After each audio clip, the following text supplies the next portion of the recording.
Day one of my people. Wow, so good. This is me testing the Akara that I just made. Wow.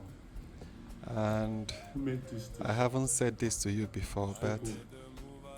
it took me so many months of trials to get to the perfection that you're looking at right now.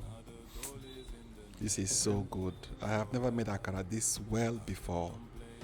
This is the first time I'm making the perfect Akara. The perfect Akara, if there was anything called perfect. By the way, you know that perfect doesn't exist, right? Better is the new perfect. Do it till you're better at it. So by this stage, I have already blended the beans. I've already peeled the beans, blended it with chilies and Maggi cubes, salt and onions, and a little water.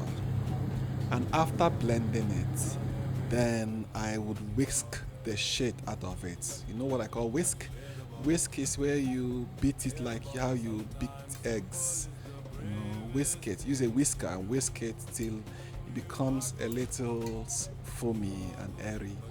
You know, and then you put it into the hot oil, not too hot. You know, keep the flame on medium heat. Okay, and then let it fry slowly. And at this stage, it is ready. It is open it up to see the texture. Okay, see how fluffy it is inside.